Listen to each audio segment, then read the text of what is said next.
you should get a notification, and you should be starting to show up. And in about 60 seconds, the radio show is going to start. It's a Saturday morning, as per usual. This is where we are all the time. Okay, here we go. So much to talk about. All right. There's where to even start without just going to 2,000 Mules and yammering on it the entire time. What a pile of ridiculousness. Okay. Yeah, I went to the movie theater yesterday. They were showing that only 2 seats were sold for it. That's amazing. Was that the people spent $10 on it? Yes. Yeah. Dude, I'm going to cover it on my show, but I don't want to pay for it. So I'm right. I don't blame you. It's like, what, $30? Ladies and gentlemen, can I please have your attention? And I need all of you to stop what you're doing and listen. Now, live from Chicago, the Hal Sparks radio program Mega Worldwide. I have come here to chew bubblegum and kick ass. Hal Sparks, actor, comedian, and multimedia personality. And I'm all out of bubblegum. Hal Sparks. All right, let's do this. Happy Saturday, everybody. Welcome to the show. It's so good to be with you. It's so good to be back again with Johnny Million, who's live with us in Chicago. How you doing? Hi, there he is. Lisa, thank you, mi amor. Thank you right out of the gate for the. Tired. Are you? Why are you a little tired? I'm not. I got a lot of rest and I'm plenty caffeinated. You jerk. Because he's, by the way, Johnny and I were just discussing before we went on air that I did, my 2 live streaming shows during the day yesterday, in the morning and in the afternoon at infotainmentwars.com and Fwank. And then I did 2 stand-up shows last night. Got done about midnight. And then, I'm pretty good at, when I have to, getting right to sleep. Most times, even when I'm fighting adrenaline post-show and stuff, I can kind of meditate myself into a sleep hole and just I literally this step self-hypnosis I've been doing since. Just start at your toes, relax your body all the way to the top of your head, and then slow your breathing and your heartbeat until you fall asleep. And it usually works like a charm, and it did last night. Unfortunately, because I guess of residual adrenaline or any number of other things, I woke back up at 3 o'clock in the morning and was like, bah, ga, bah. So if I collapse... after a show, your show's not over because you keep, just like this, you keep talking to people. That's true. The only time I don't do it these days is after Nerd Halen shows, which I would love to talk to people, but especially if I have another show the next night, you got to save your singing voice. So because then you're shouting over a PA with rock music, and that's rough. And talking in a club is worse than singing. Way harder on your throat. Yeah, I only lose my voice talking to people who came to see the show. That's right. Yeah, every single time. So but Johnny has already agreed that if I pass out face down on the keyboard and just start like a series of consonants just start going through the chat where he's going to take over and start talking about Tanya or something. I missed part of that. Tanya. So people are talking about the spaceman. Why do I have a spaceman again? Why do you? I don't know. Because he's landed on the moon.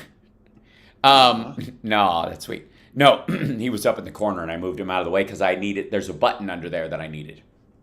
So, not important. Now he's just on my head. Yeah, now he's just on your head. That's fine. So, welcome everybody to the show. There's a lot, obviously, to talk about. The ongoing Ukrainian funding, U.S. funding for Ukraine passed this week after Rand Paul dragged his feet on it and tried to slow it down as much as possible. By the way, the greatest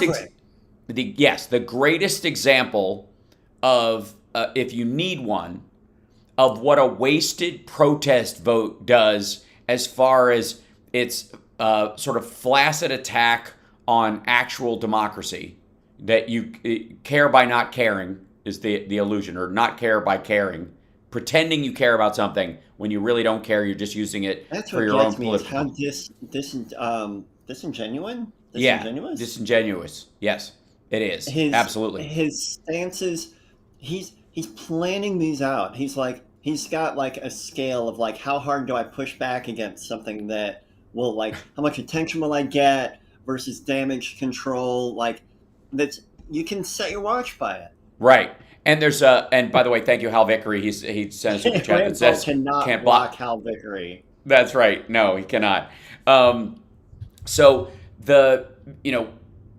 everybody knew it was going to pass. It had overwhelming bipartisan support. Like right after it went and during the block that Rand Paul put on it, the Republican leaders of Congress went to Ukraine to meet with Zelensky after Pelosi had already beaten them to it, because they're not going to be outdone. They are not going to be at least the upper echelon, what would be the establishment Rhino Republicans that Trump and his clan are always decrying, are not going to be boxed out in the coming year, in the coming election cycle, and put in Russia's camp.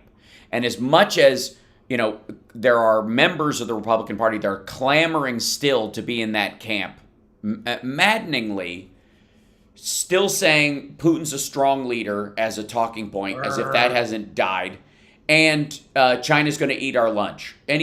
But I mean, it's like a pro-dictator drinking game. Those two phrases, which could not be more ridiculous. The card is full. Yeah, right. That's the same one stamped over and over. That the G keeps getting slammed. Yeah.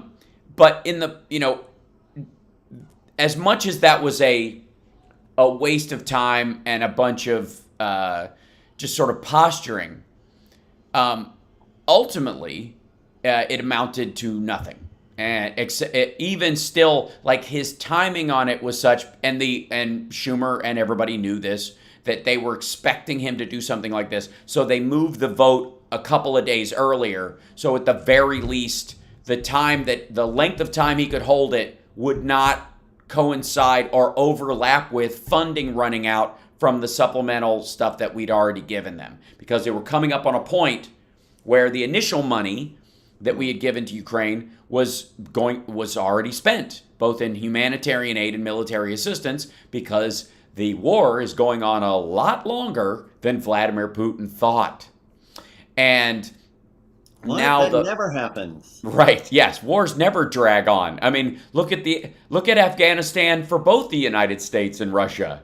Like, you blink and you miss it. And Russia. No. Right. And what did I say? Did I not say Russia? Yeah. So, no, you did. There's just a delay. Gotcha. Okay. So yeah, apologies if there's a delay today because of the nature of the internet where I am in San Diego. Apparently, it's worse than southern Idaho, northern Nevada. I don't know how that happened, but it's true. So wow. There's a couple of things that have cycled through the news on this. That this is the expectation is now in terms of the Ukraine war, especially with this new aid and the Lend-Lease program starting, which is making the Russian generals that are and spokespeople that appear on RT or the Russian channel, whatever it's called in Russia proper, they're starting to sweat it out. They're starting to recognize that they had a shot at punching through. It may be turning this into some kind of a managed victory on some level of territory if they'd have managed to lock in before the Lend-Lease kicked in and this funding never happened. Now that it's happened, they are all but resigned to losing Donbass and Crimea. Now, and if Russia fights its hardest, they will eliminate what is effectively 2/3 of their functioning military men fighting in Russia by end of August, which is madness, because they have already lost more people than the U.S. lost in both Afghanistan and Iraq over the course of 20 years. They lost more than they lost in Afghanistan in 8 years themselves. Strategically, ideologically, and economically, all of this has been the single greatest geopolitical mistake Russia has ever made. And Putin now, reports are saying that he is not only doubling down on it, he is actively participating in military planning on a colonel level. That can't be good. No, especially in his state where he allegedly, and different reports, whether he's got Parkinson's or whether I personally believe that shake is from a series of stimulants that he's taking to keep himself awake. Because how do you sleep when you think everyone wants to murder you? If you have to sit at a table that long, what does your bedroom look like? You know what I mean? Yes. Right? I don't know how anybody who is so active in undermining things around him can actually get a real restful night's sleep. Oh, especially when everyone around you, your support structure, but for maybe 3 people, are hedonistic oligarchs who have just like stacking money and having yachts and prostitutes and, you know, and like gold toilets and that kind of stuff. Those kind of people don't die for a cause. Those people at best bug out with their stuff at one point, and at worst kill you because you are interfering with their money. They use some of that die from an stuff. enlarged heart. That's right. Yeah, they like occasionally. Well, if they don't, weirdly enough, do themselves in along with their families just out of, for some reason, guilty conscience or worry, like 3 oligarchs. Yeah, you got to take your family with you. That there's a lot of that hinky stuff going on. And again, I don't know how, if you're one of these oligarchs and you're a hedonist and you live your life for your own pleasure and you don't care what happens to the Russian people. My language. Keep right? coming. Yeah. You understand. Maybe you're like the oligarch whisperer, Johnny. You could tell us what it would be like. Like if I were to, I'm like OJ writing "If I Did It." Right. If one of these guys, fell out a window or did himself in and took his family with him, there'd be like, it's kind of no surprise if you're collapsing, all your money's going away, you owe it money to some scary people. Like, you'd almost believe it. But we're up to like 5 whole families at this point. And I don't know how any of the missing? 5 oligarchs directly related to Vladimir Putin in the last month and a half have done themselves in and taken their family with them. I think they'd help. Huh? Yeah.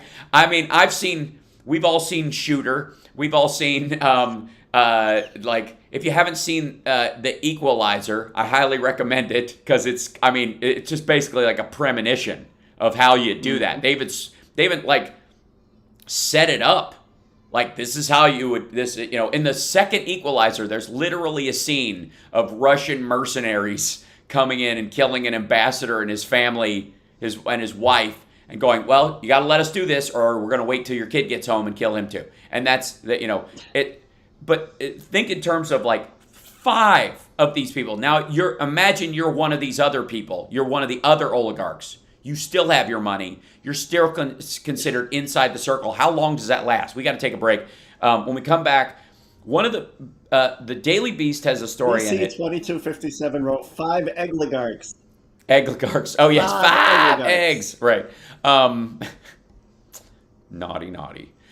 We have to take a break. 5 eggs. But we will be back right after this. It's the House Sparks Radio program, Megaworldwide. Now with 100% more Johnny Million. We'll be back. 5 eggs in a month. 5 eggs. Eat 2 eggs a day. 5 eggs. Q snatch. All right. The old Q snatch. 2,000 meals coming soon. 2,000 meals coming soon. Wow. What? 2,000 meals coming soon. Sorry. It shows a picture of me, plays some beautiful music, shows the mules, and then it says 2,000 meals coming soon. Oh my god. 2,000 meals coming soon. Sorry. All right. I'm done. All right. Yeah. Hold on. This is stupid. So I'm gonna send you an article, Johnny Million. Whoops. There you go. And I don't know why this page open. Oh yeah, literally yesterday during my live stream, I was trying to make web pages on my iPad go to the laptop because it wouldn't connect directly, so I had to airdrop to it. And the internet was so shaky here, it just delivered them like. Oh my god! 60 seconds. It's that bad, yeah. I got this about the president focusing on China. Yeah. This, I mean, yeah. I don't think this is another thing that I just don't think people get. And the idea that like Hunter Biden's in league with China and with Ukraine, like that's why we're supporting Ukraine. Yeah, why is the rest of the world? Is Ukraine blackmailing and Jeff Bezos Earth? And Bill Gates? Right. Yes.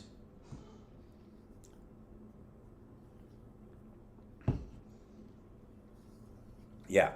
Oh, by the way, I highly recommend Chippendale Rescue Rangers.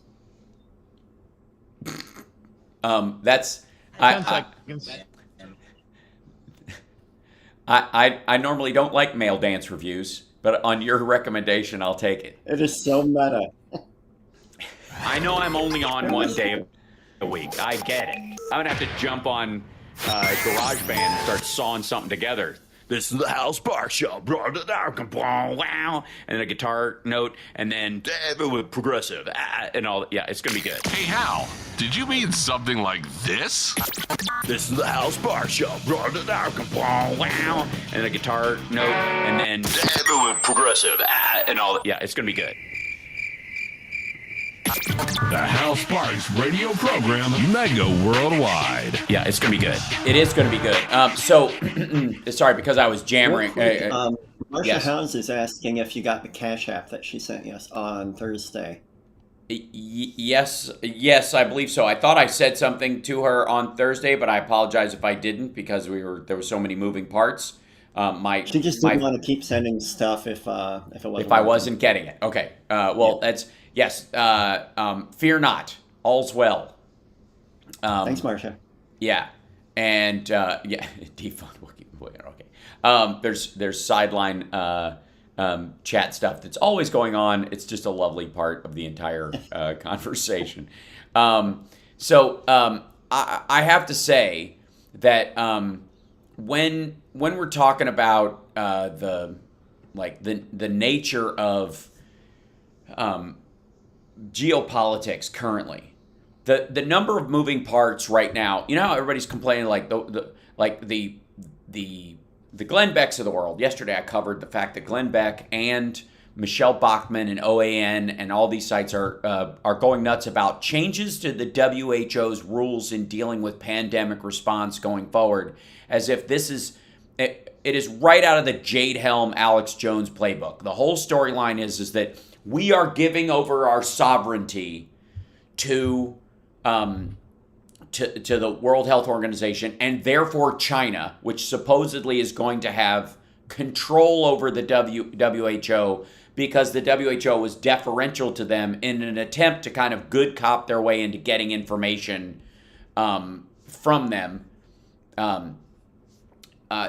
During the early part of the pandemic, when China was not telling the truth, was holding its cards very close to the chest, when they were not being forthcoming, the World Health Organization, knowing how the Chinese government works and everything, was trying to play good cop in getting this information out. Since Trump was effectively, the problem was he was playing good cop until it was too late.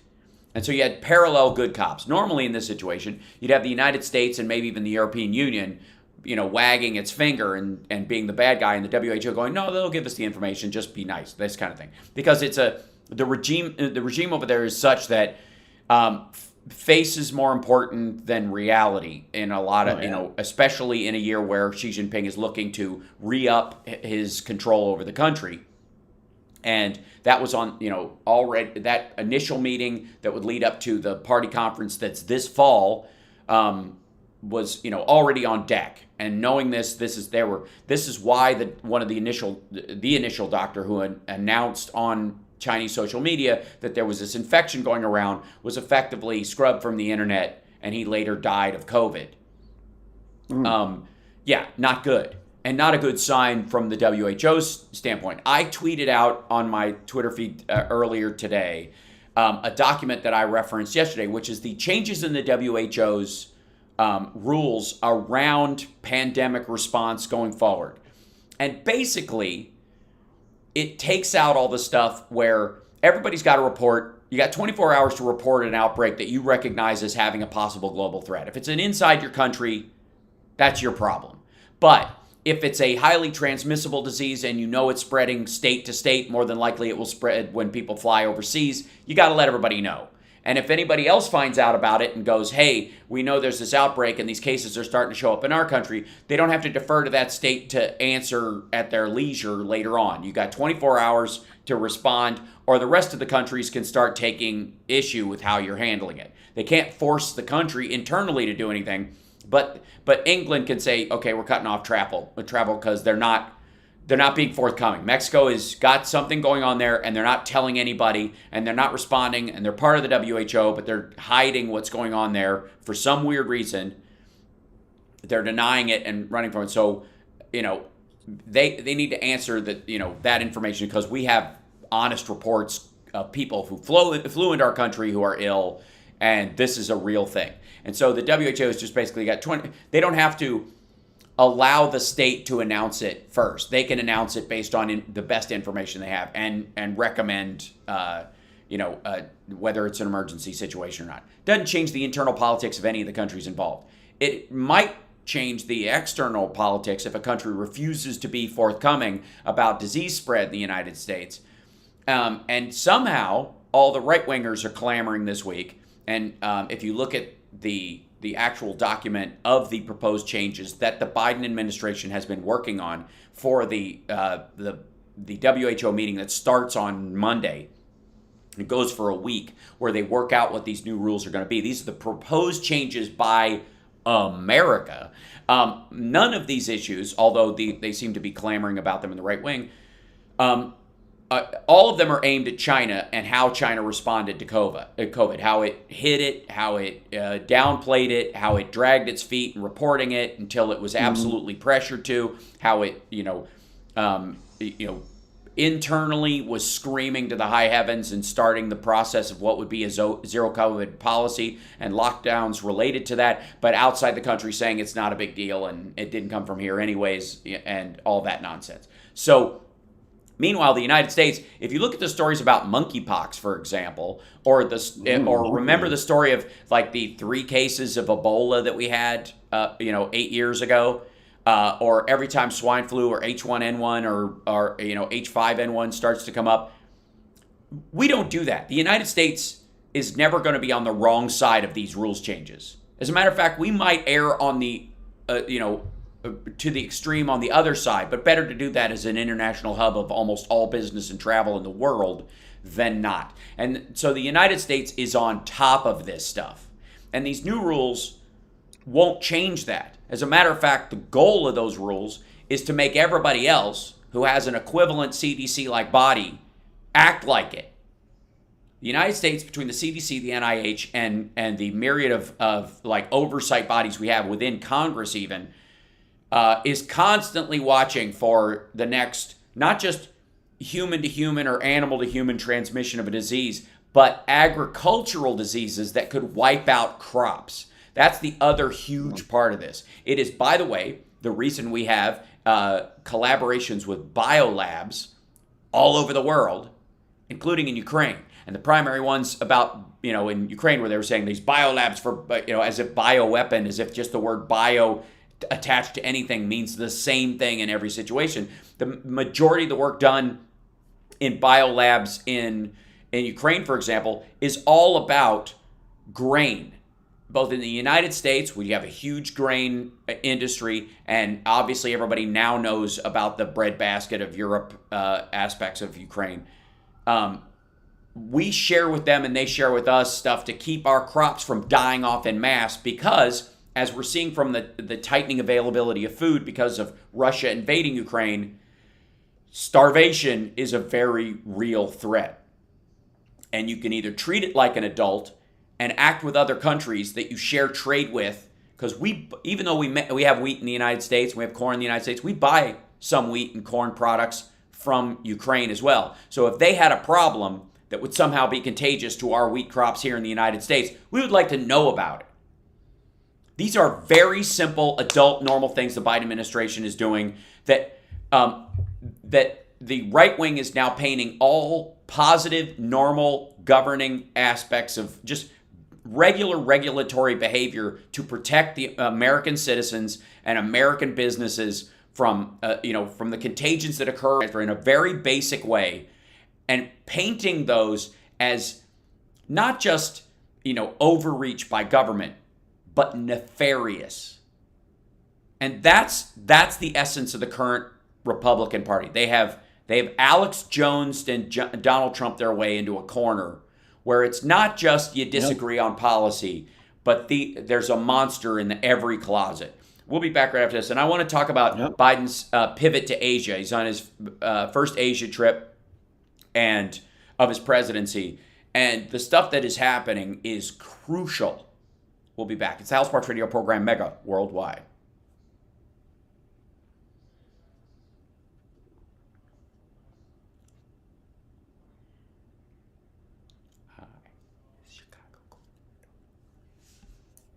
Chicago, do we go to break? I don't hear you. Al, can you hear me? Yes, I heard you. Okay, I heard you. It's okay, good. Sorry, yeah. Did you hear me go to break? Huh? I went to break. No, we lost you. We're in commercial now. I don't know what happened. Huh? At what point? Oh. Huh. Right when it got good. Why do you ask? Like 40 seconds ago, give or take. Okay, well that's when I went to 40 seconds. Probably right before you said going to break or something. Just got really quiet. Huh. All right, that's weird. All right, well I'm make it work. Okay. Yesterday I was watching playing commercials right now, so cool. Fear not. Yesterday I was watching MSNBC or day before yesterday, and Katie Tur, somebody was talking, and she literally was leading up to a point, and they cut to break like mid-sentence, like she'd missed the break, and it was a hard one, and it was just such a slice. It just seemed like they were almost like a censor, like don't, like it happened so precisely on that part of it. It was yeah. So I'll keep that up. Sorry about it dropped out. I love internet. Katie Tur. Yeah.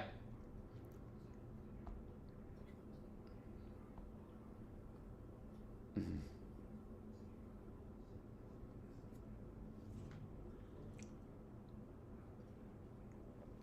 60 seconds, guys. Thank you. Okay. Flora is now circling me. Mm-hmm. Look at Flora. My cats are all in Vegas, so Summer woke up and Chip was sleeping on my side of the bed with his head off the side of the bed, like, where has he gone? Where has he gone? When will he be back? All right.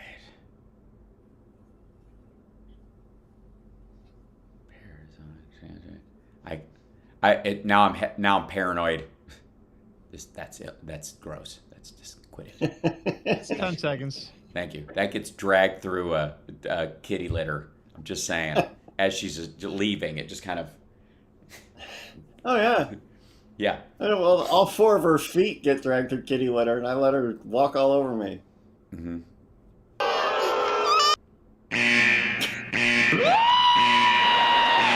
Attention, stop what you're doing. Because we're coming back to the Hal Sparks radio program, Mega Worldwide. Oh my God! They went a little crazy with it, and I appreciate it. Now let's get back with Hal Sparks radio program, Mega Worldwide. So a lot of the conversation about our like help for Ukraine has been about, from the Rand Pauls of the world, has been about how much money we're giving this money to them. You know, MTG came out about this as well. We're giving all this money to them, and for what? When we can't even have baby formula here, even though it's not it's an issue of toxicity, not availability. Believe me, that factory could tomorrow start cranking out all the baby formula it could make. There'd be plenty of it on the shelves. It'd be Russian roulette for your kid, and that's apparently fine by MTG, but whatever. But the money spent to this point, the initial $13 billion that was allocated, along with which, by the way, has a portion of humanitarian aid, just like the $40 billion is about an even split, about 2020, and the Lend-Lease program is exactly that. It is a loan paid off. I'm pretty sure I'm going to get the year wrong, but England just paid off its Lend-Lease program from World War II in like 2005. Jeez. Something like that. It's a very low interest loan for the cost of gear, but they did. They absolutely did. That money made its way over time back to the United States and ended up zeroing out they just drew a line through it in the books in 2005. All done. England paid back the money given to them to fight World War II from the United States through the Lend-Lease program. And I want to say it's 2005, 2006. And now they owe us nothing. And we made money on the deal, theoretically. Like there was some like 0.2% interest or whatever it was on whatever was allocated at that time. And the same thing is true of this program for Ukraine, and they're aware of this. Now, the budget for Afghanistan for 2020 alone was $17 billion, and was at that point the lowest amount allocated because it was the previous budget from 2016, and the Obama administration had been winding down funding, and so it sort of the strategic planning from like 6 years prior, whatever the previous NDAA had targeted this taper, and that taper happened in 2017, and then because of COVID, the expenditure was lower. Because there was a lot, even with the money going out, they couldn't do. Okay, but still, $17 billion, a good $4 billion more than we had spent in practical terms, and good, I would say, $12 billion more than we spent on direct military assistance, because a lot of our stuff went to humanitarian aid, to help transport, getting people in and out, helping refugees, giving money to Poland and the outlying NATO countries where they went to, that kind of stuff. There's a lot of that funding went there. A good portion of it was military gear, but not all of it. Not all of that $13.1 or $13.6 billion was for that. Same thing with this allocation of this $40 billion, including the Lend-Lease, which $20 billion of it, you're going to get money back over time because you're doing this program. Now, that said, by the time you calculate direct military assistance and all that, the outlay of money from the U.S. government for the war in Ukraine to support the Ukrainians will be less than the budgetary outlay for the last year of Obama's budget for Afghanistan by a good $5 billion. So the clamoring and the wailing and gnashing of teeth by the right wing, Rand Paul and MTG and Gates and stuff, both saying, why are we giving this money? It's less in direct military aid than 2020's budgetary. And by the way, I'm pretty sure 2021 the budget was agreed on the year before when Trump was still president. It was slightly higher leading up to the evacuation, and we had to put more money in to get everybody out. But 2 weeks after we got out, August of 2021, when the Trump crowd and everybody's saying the worst, most embarrassing moment in American history and by the way, worst military mistake in world history or something, if you totally erase Vladimir Putin's adventurism in Ukraine, which they are not willing to do. 2 weeks after that, Kamala Harris led a trip to Asia to begin what was the administration's pivot to countering China again. When the Obama administration was on their way out, one of the things they put in place was TPP, the Trans-Pacific Partnership, a trade partnership that had the stench of NAFTA all over it because people just had a bad taste in their mouth about trade deals at that point. You know, they just thought these are free trade deals and they will undermine, they're going to ship factory jobs overseas. Like all the talk that you heard about NAFTA, what it did was going to happen in spades in this other thing, which, by the way, most of the jobs that were going to be shifted to Asia were already there, meaning the factories that were set up in China. The difference about TPP was about diversifying where those factories went to so they wouldn't all end up in China. And China wouldn't have a hegemonic control over the South China Seas and the surrounding nations and basically put a thumb on Indonesia, Vietnam, Malaysia, South Korea, Japan, all these countries by eventually just controlling all production in that area. There was a double whammy that occurred around this. One, the Biden administration came in fully intending, left over from Biden's feelings that he made very clear in the Obama administration and that he ran on, that we needed to counter China's growth, and that a lot of that countering wasn't just business for America, but it was also the civil rights aspect of what was happening to the Uyghurs, slave labor, forced labor in a bunch of areas, and that had to be a factor in whether American companies continued to do business in those, in China, and it had to be part of the conversation. And it was always going to be bad, and it was going to get worse. And as China got more desperate, as their demographics started to collapse over the next 5 to 10 years, that those desperate acts of slave labor and stuff are going to increase. They are not going to decrease. They're going to use more and more people they don't consider, purely Chinese, to do factory work and sew clothes and pick cotton and assemble electronics and the like. So the Biden administration, Biden came in with that chip on his shoulder already about China. And all the talk from the right wing about Hunter Biden's attachment to China and all the business that they had there, one of the most ridiculous things about that is that A, it's not true, but B, if it was the worst investment China ever made. Because if your job was to pay off Hunter Biden and thereby the big guy, to keep him from doing exactly what he's doing right now, you failed miserably. The control that money that didn't even pass through the family, didn't even pass through Hunter Biden's hands, was much of it predating his time with Rosemont Seneca. All of that stuff, if it was meant to be a control point, it was totally ineffective. If anything, counterproductive. Because 2 weeks after we get out of Afghanistan, and Matt Gaetz and Marjorie Taylor Greene and Rand Paul all still using the phrase America getting into these quote-unquote forever wars, when it was indeed the last 3 administrations who said, we got to get out, we're going to get out, and it was Biden that did it.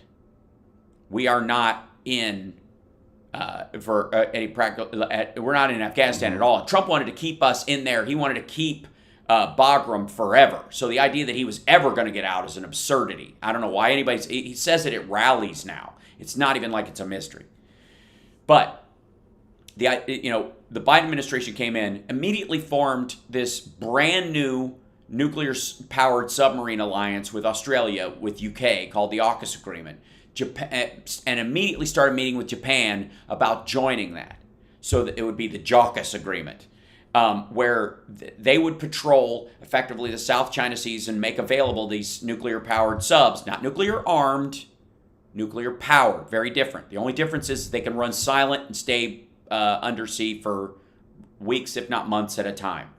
And sharing that technology in a defensive sense to protect Taiwan, and China now having to wonder if the Strait of Taiwan in between the mainland and Taiwan itself how many nuclear subs it has floating in that area, how many subs it has tracking them in the area, nuclear-powered subs again, that will give Taiwan a lot of warning if China does its one Hail Mary that could give it Taiwan, which is every able-bodied Chinese guy of fighting age gets in a fishing boat and doesn't even wait for a military transport, just attacks the island and runs over it through attrition, just bulldozing it with human beings like World War Z or something.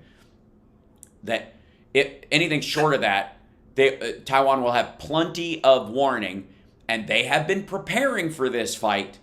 Unlike Ukraine, which has only been preparing since 2014, essentially, for their fight with Russia, getting on their feet, and only since 2019 taking it really seriously when Zelensky came in. The Taiwanese have been ready for this and have been threatened with it for the better part of 50 years. They are not going to be caught flat-footed. We have American Marines on the beach in Taiwan training them right now. Stuff we couldn't do directly with even the Ukrainians before 2015.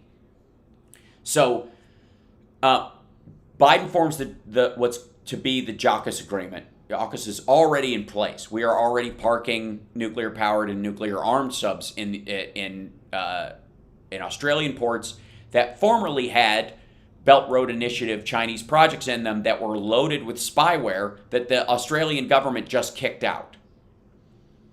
Now, on top of that, we reformed the Quad, which is a group of nations, basically Australia, India, the United States, and Japan. No. Yeah. Anyways, 4-country collective dealing with trade and security in that part of the world. Basically, that had been languishing on the vine. So, and now, at the beginning of this process, and this is the ASEAN event that's part of Biden's trip this week, is about effectively, without TPP, just having a generalized, smaller unilateral agreements and a shared partnership agreement, because we don't have trade issues with any of these smaller countries, to act as a bulwark against China's growth in the region. Just as China is shutting itself down, cutting itself off from the rest of the world, and the rest of the world is saying, you know what, all the money I made in China, having a factory over there that I may have saved, I lost it all during COVID. You zeroed out, any business zeroed out the gains of being in China in the first place just in the last 2 years. It turns out for the long-term health of your company, you would have been just fine having your factory in the United States, Mexico, or Canada, if not in Vietnam, Malaysia, Japan, South Korea, and the like. And from this point forward, who do you trust to, if you're going to build a factory, to not use slave labor, to not lie about a contagion, to not steal from their workers, or not assume 50% control over it? And the answer increasingly worldwide is not China, anybody but China. And we are not the only country in the world reshoring all of their work. So we got to take a break. We'll be back right after this. It's the Hal Sparks Radio program, Mega Worldwide. Again, if the goal was to bribe Biden, it was the most ineffective political bribe in world history. We'll be back.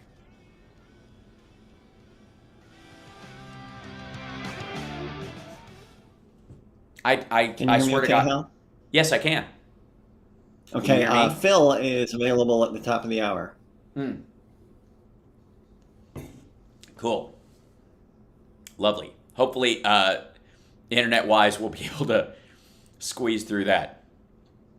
So.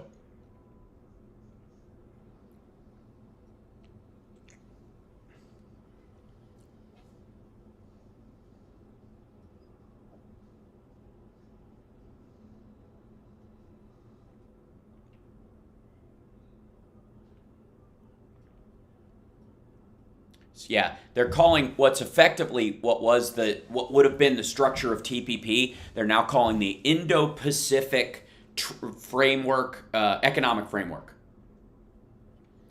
they're now referring to that as sort of an already standing element that they can use. They don't necessarily need a trade partnership, because all the trade partnership is like, it's like a Mexican standoff where everybody's like, all right, I won't put tariffs on you if you don't put tariffs on me. That's not necessary if you have a common enemy in terms of economic hegemony, which is China in this situation. They all have more to gain playing fair with the United States than playing it all with China.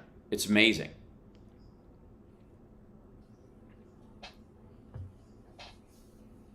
People are talking about buffering in the chat, and I don't know why. It's hard to say. It might just be from my end. Not your internet. The old aspirin from the 70s. Oh, really? Buffering? The first coded aspirin to stop stomach bleeding? Yeah, oh yes, that's right. This is Damian Perdue of Think Theory Radio, Saturdays at 6 p.m. You're listening to Hal Sparks' radio program, Mega Worldwide. I thought there was going to be like a new one every break. I was so excited. You want more, Hal? I don't know why. We'll give you more. I do. Hal Sparks radio program, Mega Worldwide on Chicago's Progressive Talk, WCPT 820. Hoo-yah! There's a little bit of if there's drops in and out, I apologize. For whatever reason, I'm in what's called the gas lamp area of San Diego, and it's party central. These people don't know when to go home. It is what happens when you block off streets and have too much public transportation. Honestly, good times should require some kind of struggle. If you can get there too easy, you can make a mess and leave. It's like everything is like the downtown area is very quaint, very cool looking, very fun, and yet has sort of the septic nature of the area near the porta potties at Coachella at certain hours, just because they're like,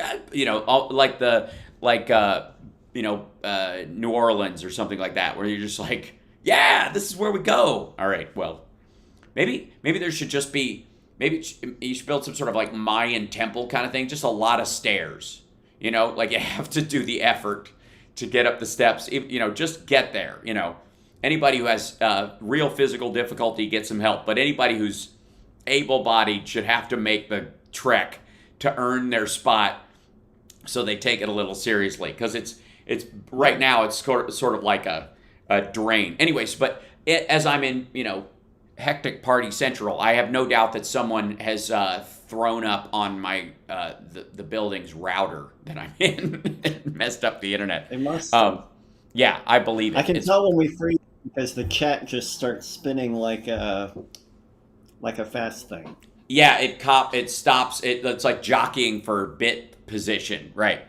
So apologies for everybody that's just road stuff. The upcoming shows that I have on the road, including I'm at the Whiskey on Tuesday doing the Ultimate Jam Night. We're doing Britain Rocks, and so I'll be singing some British material amongst other famous guests and fun people. That'll be fairly solid. That my Tuesday shows will be okay, and next weekend I'm at home, so we should be all right. Apologies if there's any of this. Now, as I was saying, the pivot on China about dealing with the Chinese government's very distinct move back to pre-Deng Xiaoping economic and social control strategies. So basically the new Maoism over there, which was, for anybody who cares to look, horrible for the Chinese people. Millions starved to death.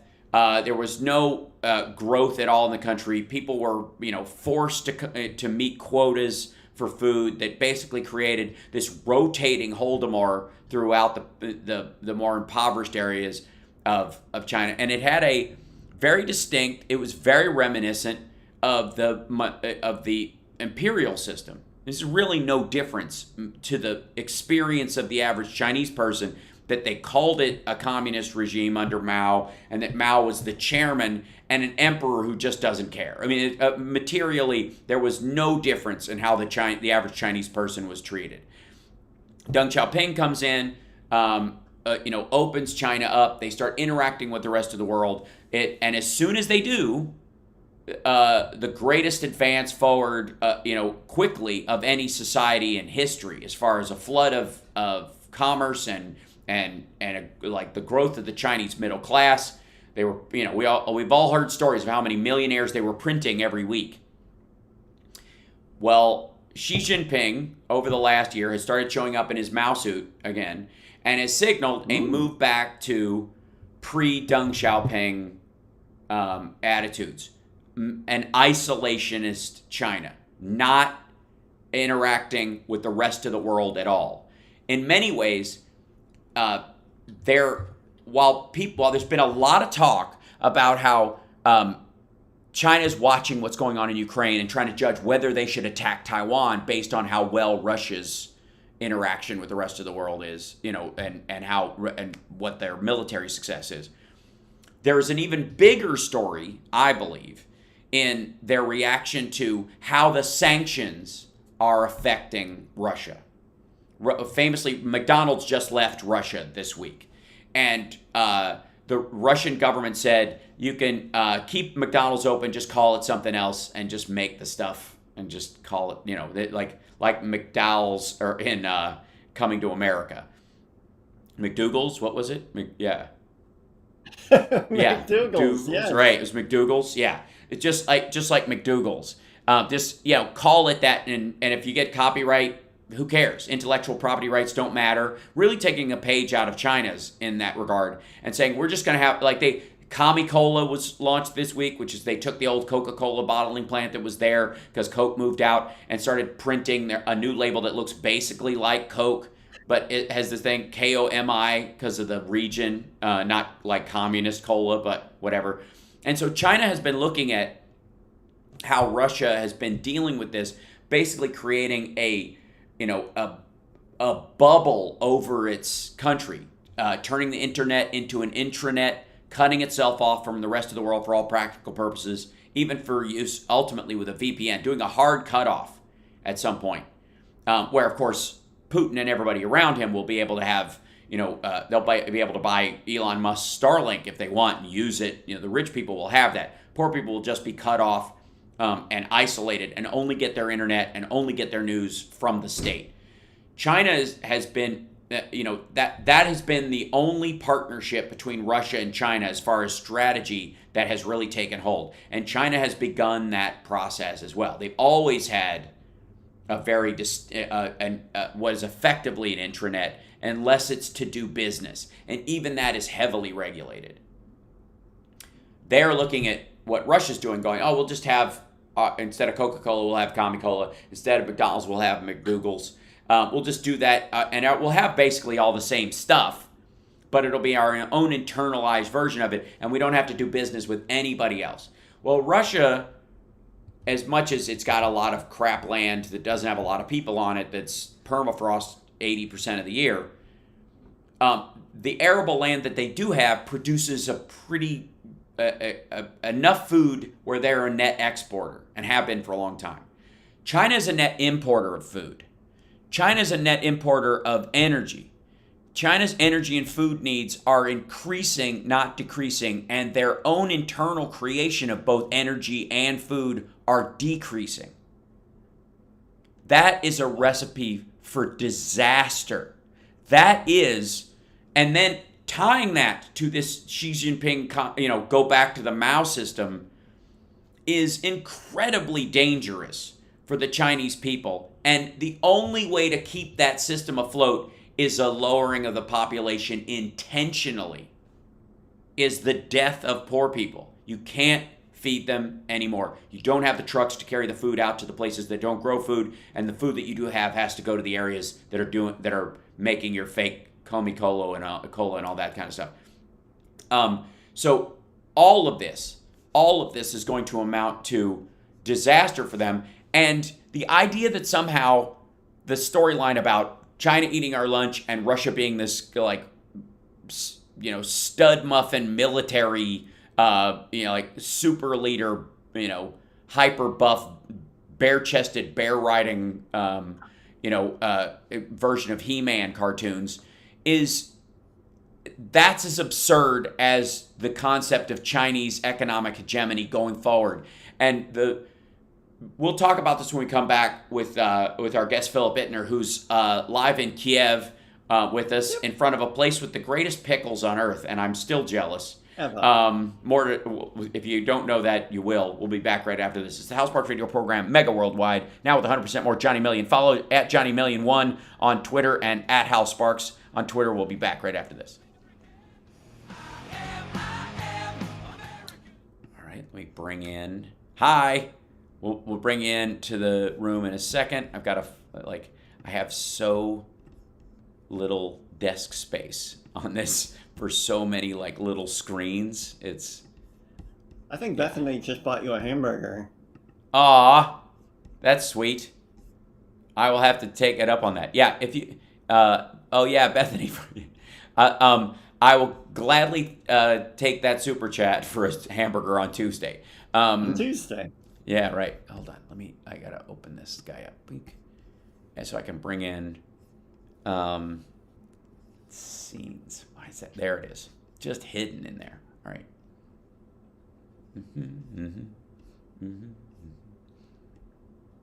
Three guests. There we go. Let me bring this up. There he is. Hey! Hey! Yes. Look at that. Ta-da! Okay, so can you hear me? I can't hear you guys. We can hear you just fine. You're live, Hittner. It might be we hear you. You should be getting stuff. If you're not, that's not on our end. Quit it. We hear you. And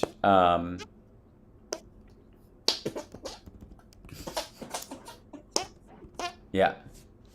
So it might just be check. Should I be hearing you? Because I'm not hearing you. We hear you. Yes. Hold on. Spider-Man farts.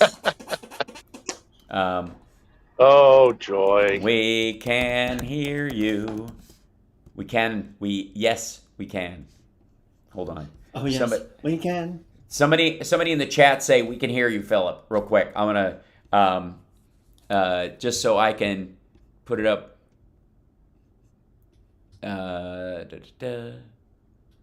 Johnny picking up the check. Yes. Johnny LOL. I can't tag him in the chat for whatever reason. In which chat? In the regular chat? Oh, YouTube. Oh, okay. Twitch. No. Who? Philip? Yeah. It would be in the internal chat. Let's see. Okay, there we go. Thanks. So he can see this, hopefully. Oh, there we go. Although he might have to call back because now he's frozen. Now he's frozen. Yeah. Right. Hold on. I'll dump him out and see if we can bring him back. I got to move one way or the other. I got to move this way. Here I am. Now I'm centered again. That's the hard part. Getting. Yeah, I do these the long frames are. Far. Yes. It burns. The tall frames are. All right. I'm being sliced in. Dear God. These long frames are aesthetically very pleasing, but they're hard to line up if you move around at all. Tim Farrell just told me to grow up. No. What a ridiculous notion. Yeah. I've got a mortgage. I can't even do that. I'm getting Spider-Man tattoos and hand farts for here on out. I can't do it. Yeah.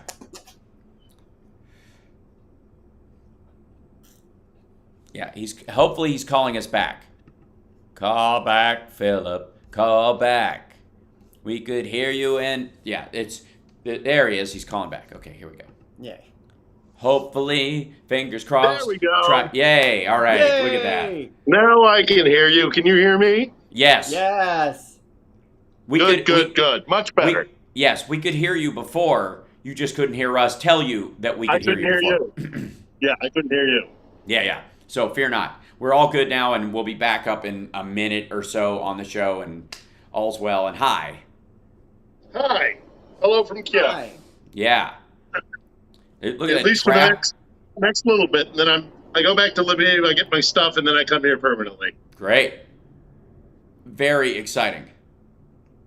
Stargal, thank you for restarting. Appreciate it. Seattle says Susie Q. Debbie says you need sweaty hands to do hand farts. That's why my hands are just too dry. I'm just too calm. I don't ever get sweaty hand. I mean, I know I can feel the pressure happening, Johnny. But back in 20. I got nothing. You also need like fat, fleshy hands. That's true. Your hands are too muscular. That's true. That is true.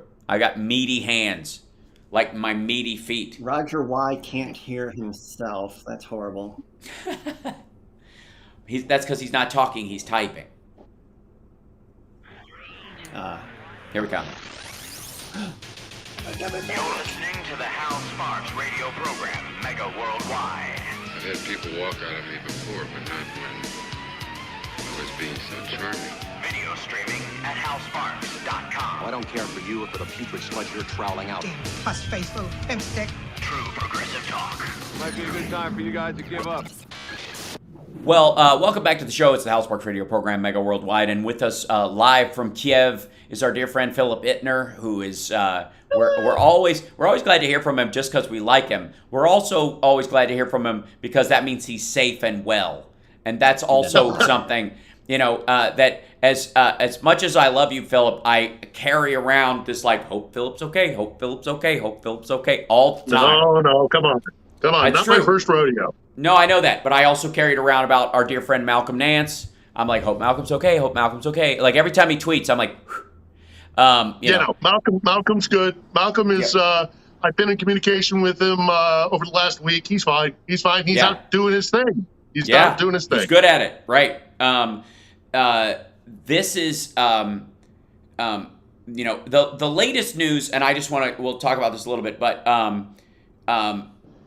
Putin is apparently taking these regular breaks for medical treatment of an undisclosed nature.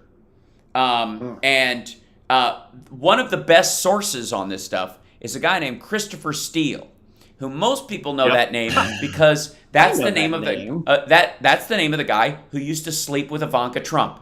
I'm kidding. It's no, that's true actually. Supposedly, it's alleged that he was the guy who wrote the Steele dossier for the Washington Free Beacon, which is a right-leaning newspaper in Washington that wanted to take down Trump before he, gained too much ground. And then once he was obviously going to run away with it, they decided, nah, we're on his side now. Forget it. We're going to back the winner rather than have any real ethics or morals. And then they shelved it. And so Fusion GPS, which was the company they hired to get Christopher Steele to do this, sold it to the Clinton campaign. Clinton campaign got it and went, we're not going to put out stuff about a PP tape. We're going to win anyways. We don't need to go after this guy for this stuff.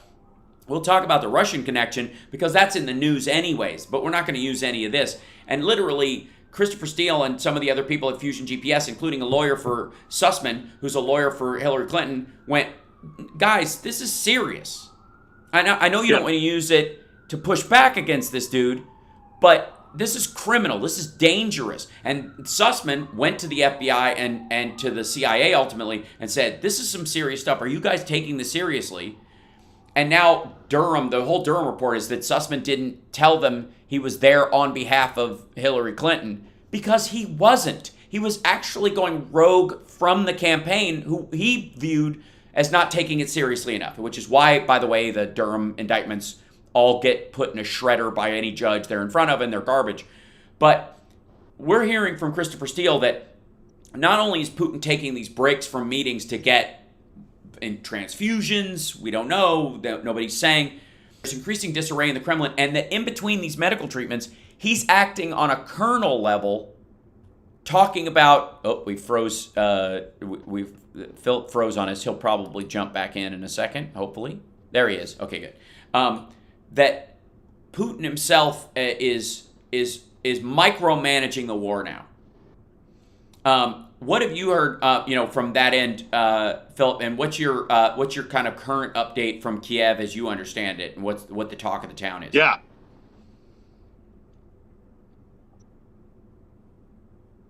Well, I've been studying the former Soviet Union since I lived in Moscow back in the late 90s at the end of the Yeltsin era. So I want to touch a couple of quick things before I get into what I'm hearing here about the Steele dossier in particular. And I really wish that the whole PP tape thing is just regrettable because, that was such a small part of that report. Right. And it was the addendum. It was the human int that the PP tape came from. Right. And it was Steele saying, look, I'm hearing this. I have no way of confirming this. But the rest of the Steele report has real solid meat there. Yeah. And there is information there that was backed up by several sources, not just human intelligence, but also electronic transmissions and, intercepted communications about how compromised Trump was primarily financially to the Russians. And that's why there was the point where they took it to the FBI because they were like, this goes beyond a campaign. This is a national security issue. So I really wish that PP tape thing didn't capture the imagination of everybody. Right. But it did. Now, as for his health, he's clearly not well. I mean, the man is puffy. He doesn't look normal. That has happened I do not look several normal. times. Right. Johnny always takes this part of the conversation personally. Right down into the gutter. Thank you, Johnny. But go ahead. He doesn't. It's happened several times over the last few years where he'll come out. It even got to the point where the conspiracy theorists were like, "Oh, there's a couple of different, there are duplicates out there." There's, his facial, the state of him would change so rapidly between public appearances that people were like, "Oh, there's more than one Putin." No, it's probably because he's on a whole bunch of steroids. Right. Getting treatment. Right. The prednisone is going to keep him up and walking around, and God knows what kind of Hitler juice they've got him on, along with stimulants to keep him awake. And again, the guy cannot be sleeping well. It's stressful enough to run a country anyways that's got the problems that Russia has. On top of that, you create the worst military debacle in the world, and your own friends are turning on you to the point where he had to replace all of his staff, all of his, the equivalent of the Secret Service detail, and his own chef, the dude who's been with him forever. He swapped out all those people. I mean, that alone will make you puffy. Yeah, I'll do one last thing, and then let's talk about what's happening internally here within Ukraine and within Kiev. And that is this. I have a very dear friend of mine who is a Russian, he's a Russian journalist, and he has some very, very good sources inside the Kremlin. And he's been telling me for the better part of a year, over a year really, that there are people within his personal protection, the Presidential Protection Agency, which is like our Secret Service. So we're not talking about a small group. This is a organ of the Russian security service. Don't you take advantage of that, Johnny. And so there are lots and lots of them. So the fact that one of them might actually be leaking, again, don't take advantage, is not unlikely. And my friend, my Russian journalist friends, sourced within the Presidential Protection Service say they are terrified about his mental status, that he is not well physically and he's not well mentally. COVID and living in a bunker has really done a job on him. And he is unpredictable at best. And they don't know who he's talking to because he's now no longer going through Kremlin communication lines. He's doing it directly. And they're just, the man is coming apart at the seams. And this is only making the situation worse. And you're right. Now let's talk about the war. He apparently... Hold on. Hold that thought. Hold that thought, because there's a little bit of a lag. So I want you to hold that thought at that pinpoint and bring it back. Here is micromanaging this thing. Yes, and it's not good. Sorry, we're getting a little bit of difficulty with him in. You're back. Kip. There we go. Thank you. Yes, there you go.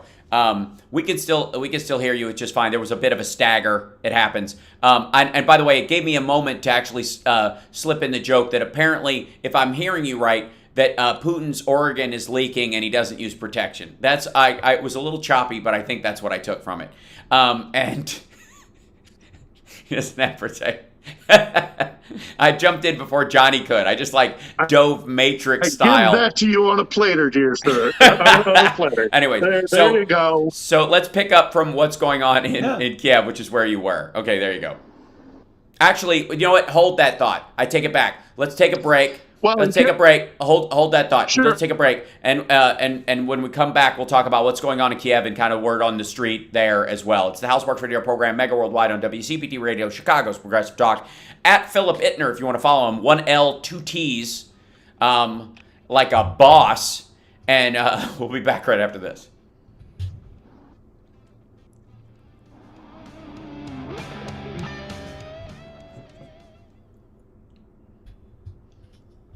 Can I just say that I think it's hilarious? So I even got a look at that. I even got a new mic, by the way. Now that I'm in an urban center.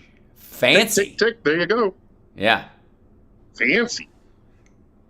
Hopefully my audio is going to be better. Your audio sounds great. It's just a matter of choppiness because of the internet, and I'm just going to assume the blame on myself. So, I love the fact that it's the TRU messing with us. Yes, it is, no doubt. Because I'm the one voice screaming about the lack of existence of the Hunter Biden laptop, and that irritates them to no end. Look how pretty! I know, it's so great. I can't wait to go. I'm excited. I can't wait. I want to go really desperately. You got I wouldn't be able to do it. We'll hook you up with some comics. We'll do some shows. That's great. I'm for it. And I'll do the show live from there. I have a VK account that I was airing my show on for a while, and then magically it just stopped working. Yeah. You have the VContact is the funniest social media in the world, I think. Well, it is so obviously just stolen, just piecemeal from Facebook. It's just cut and paste. The all of it looks the same. It's at least Weibo and WeChat are like messy, like they cherry pick pieces. Weibo and WeChat in China, they just take color bits. template. Yeah, they just stamp it together. But VK is it looks exactly like Facebook. It's hilarious. We're coming back, I hope. Yeah. Chicago, we okay? Can you hear me okay, Chicago? You're locked into the Hal Sparks. Yeah, can you hear me? Yes, good. Worldwide. Hello? Yep, all good. Hello. Welcome back to the show. Philip Ittner's with us. He's live in Kiev right now, taking a little trip back to Lviv and then coming back to Kiev, where he's going to set up a semi-permanent base. All humans are semi-permanent. That's how we live. But for the better part of it. And so, Philip, you were saying before we went to break kind of what the word on the street there and the expectation is, because the funding went through this week. And I'm sure that was part of the buzz. And I bet Rand Paul was talked about almost as much, if not more so, than Nancy Pelosi and Mitch McConnell, who actually went there. Yeah, it's the land lease thing is a huge deal, and there's a high-ranking member of the Ukrainian military who is kind of broken out on his own and been very vocal. He knew the borders that were established post 1991 in the fall of the Soviet Union. So that would be even more than what Zelensky is asking for. Zelensky's kind of he's been a little bit open to the idea of maybe making a special status for the breakaway republics in Lugansk and Donetsk, and then Crimea is a whole other thing. But this guy is coming out in the Ukrainian military, and he is saying when we get everything, we are going to be in a place where we can push it all the way back to where it was supposed to be in 1991. And by that, he means Crimea as well. Now, the problem with that is that equally, the Russians have said during this conflict, because everybody's so scared of their nuclear arsenal, is that, we had Dmitry Peskov talking with Christian Amanpour, and he said, our doctrine is that we will not use nuclear weapons unless we feel that our territorial integrity is threatened. Well, in Moscow's mind, that includes Crimea because they had their referendum, and I'm doing it in air quotes for those of us, for those of you only listening on the radio. That referendum was done under the gun. So, but as far as Moscow is concerned, it's legit, and that's part of Russia now. So if Ukraine does try to take back Crimea, then the Russians might actually get into a mindset where they think they're justified in using nukes, which is terrifying. Yeah, the tactical nukes, which, while low yield and very dangerous, do make, sections of land unlivable in a way. These are way smaller than, think, Hiroshima and Nagasaki and that kind of stuff. They're just, messy or dirty. They're closer in impact to a semi-permanent biological weapon than they are to the big, giant mushroom cloud kind of stuff that we're talking about. And that's the difference between, still a nuke, though. Still a nuke, totally, absolutely. It's still in a massive impact. And you can't... I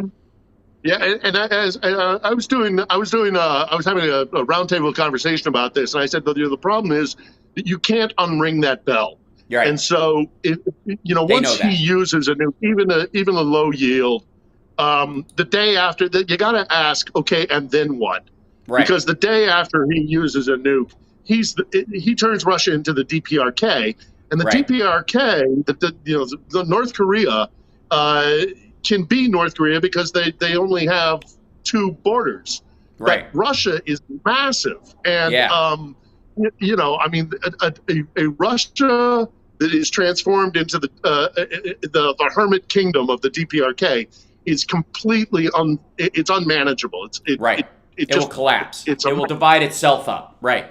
And that's exactly where they find themselves. It also means, depending on where they would use said tactical nuke, the idea is, do they strike Kiev? Do they strike Lviv or Kharkiv, like one of the big cities, to show they mean business? Or do they strike Crimea itself to hit the forces there?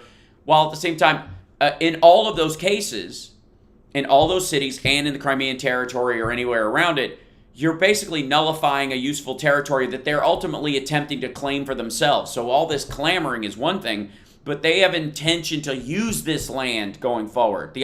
One of the reasons why they've stuck to conventional warfare, and there's an argument as to why they haven't, they blow up the cities, but they don't, bomb the grasslands where a lot of the troops are sometimes to just pepper the entire area, is because they plan on using the farmland, and they don't want to dust it with, depleted uranium rounds and garbage like that.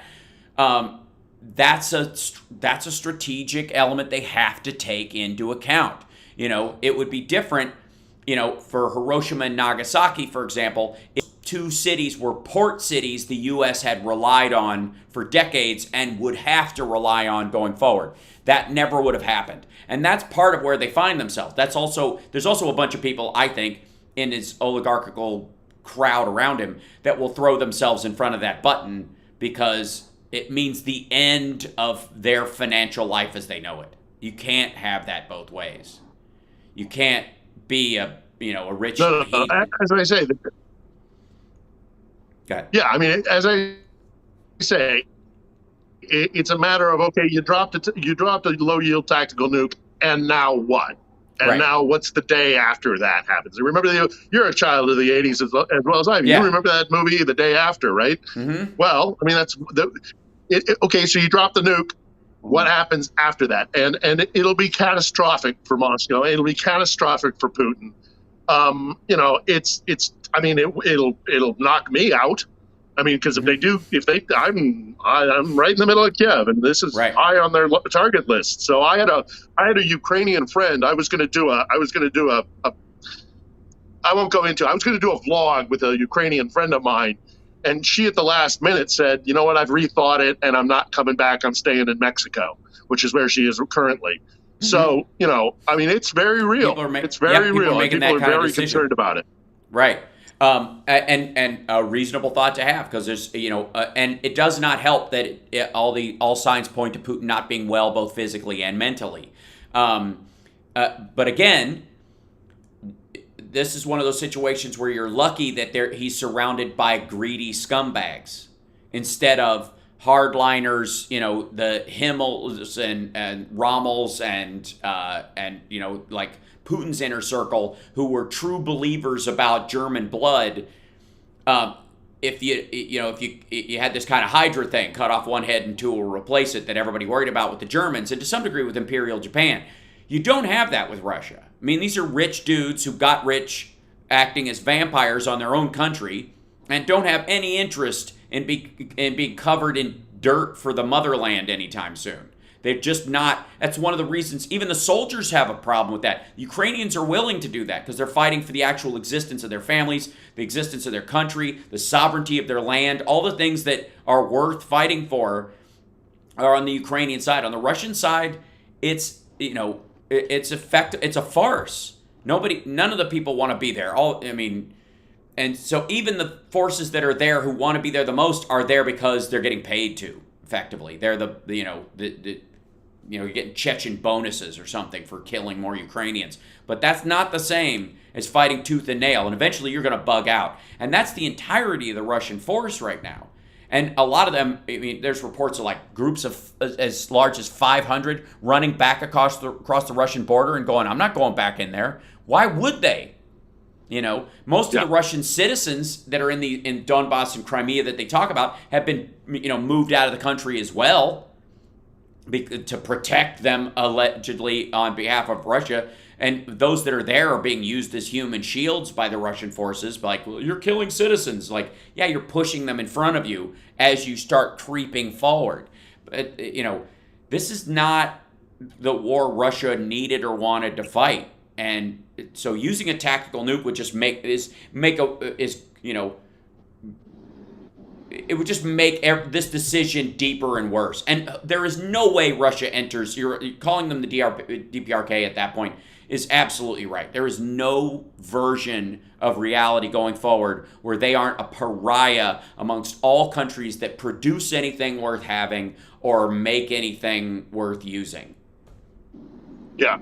And it's a small thing, but it's an important thing as well, is that this is the birthplace of a Slavic identity. The whole idea of what it is to be a Slav was born right here. It's called Kievan Rus. It is, I don't think that's going to be a deterrent for a guy like Putin, but it would be his own people, I think, would be. And I'm in contact with my friends back in Russia, and you're in your 20s or your 30s, and you're Russian right now. You are not happy, right? Because your future does not look good. Yes. Are they racing? Meanwhile, the Ukrainians are drag racing in the background. We've got a biker gang. We've got a biker gang. Just came right past. Ooh. All right, they're sure. having fun. Saturday night in Kiev. Right. Hey, you got to live while you're alive. The interesting thing, and this is we'll talk about this after the break, and we're going to take questions, of course, in the chat room at infotainmentwars.com and on twitch.tv/HalSparks. If you want to, if you have a question for Philip about what's going on there, the illusion of a Chinese-Russian alliance that has been bandied about all over right-wing media in the United States is one of the goofiest geopolitical theories in existence. It is right up there with, we faked the moon landing and the Earth is flat and surrounded by an ice wall that is patrolled by the UN. Like, it is, not only are they adversarial. Yeah, the Pentaveret. I'm wearing my Pentaveret shirt, actually, right now. I don't know if you can see that. But because I'm a tacit member, apparently.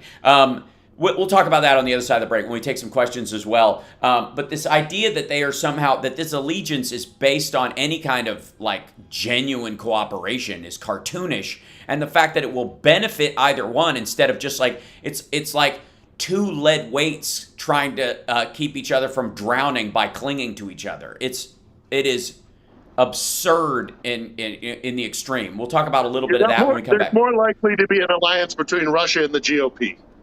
Right. Yeah, and currently, for all practical purposes, and what they need to be, their needs getting met, that is what's happening. Rand Paul and his crowd and the Trump crowd who are crying for, we need to just stop the funding and let Russia win to save Ukrainian lives from the inevitable, which again, if you made this argument before the war, there might have been some open ears. Now it's just absurd. It's just and cruel, I would say. We'll be back right after this. It's the House Sparks Radio program, Mega Worldwide. More with our dear friend Philip Hittner, who's live in Kiev after this, and Johnny Million rounding up your questions. We'll be back.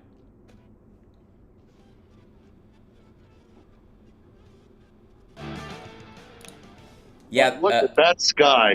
I know. It's beautiful. And unlike really and unlike San Diego, it doesn't smell vaguely briny and like fish, which is it's a lovely place. But it's like I feel like I'm living in a cleaning room off of Shamu's tank.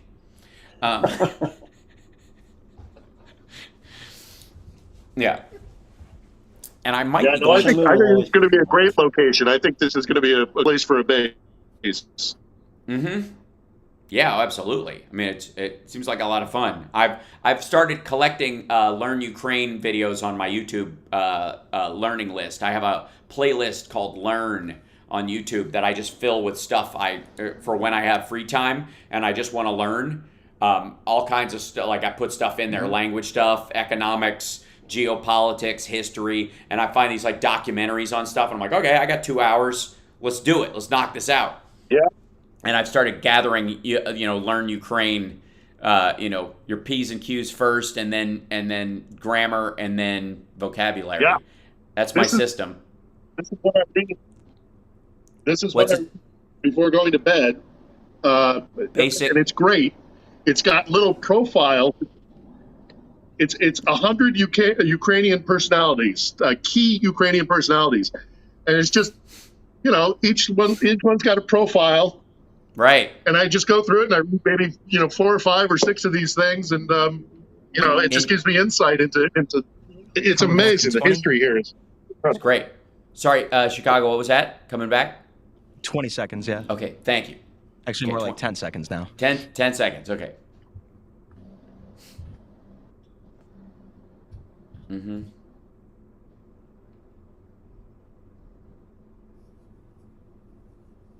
Welcome back to the House Sparks Radio program, Mega Worldwide. In regard to the conversation we were having before the break, and we're going to get some questions that Johnny is looking at in the chat in a second, but Newsweek is reporting that Poroshenko, who replaced Yanukovych and was before Zelensky, he was the transition from the sock puppet government of Yanukovych, which was run effectively from Moscow, to an independent Ukrainian government that we have under Zelensky. Poroshenko was the guy who transitioned through that period. He was, the inversion of Yeltsin, one would think, from Gorbachev to Putin. If you reverse that, that's what Poroshenko is. And Poroshenko is reportedly saying that the West should not be deterred by Putin's threats of nuclear war. He's Petro Poroshenko, who preceded Vladimir Zelensky as president of Ukraine from 2014 to 2019, spoke on the issue during an interview with Current Time published Saturday. Entity insisted that Putin can only be dealt with by using force. Putin only understands force, and he will go as far as the world allows him.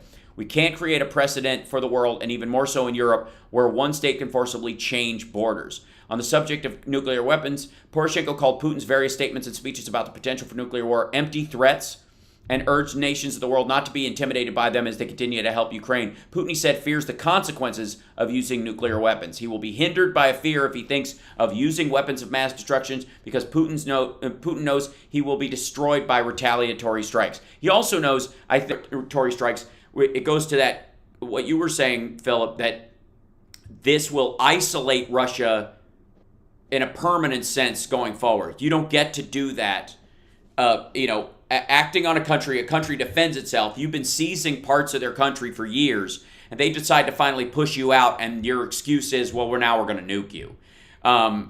It's an absurdity to assume they ever achieved normalcy with Europe or any other trade partner, even China, again, because China's not going to want that, especially if they think about what's going to be.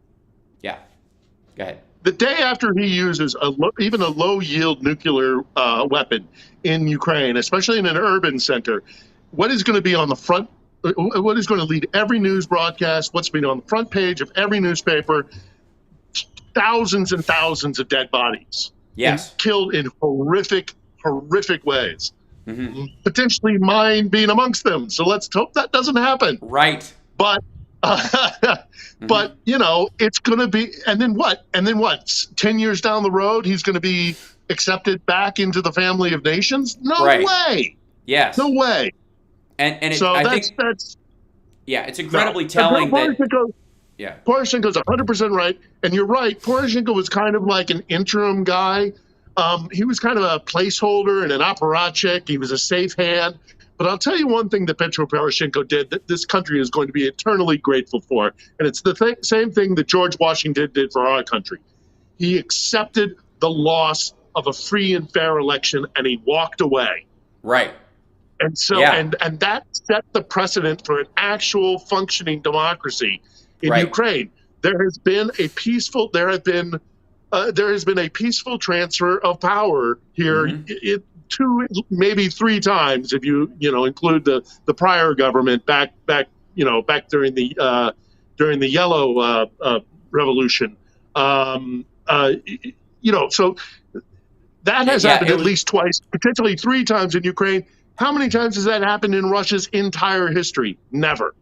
So there's all these guys that run around saying that the Ukraine and Russia are the same thing, and they have no idea what they're talking about. Right. And I do think that cost is being factored into the thought, and there is also a very strong chance, and this is my own feeling about this, that Putin himself would see the use of a tactical nuke as a way of to supposedly win this, which it wouldn't, as a sign of weakness.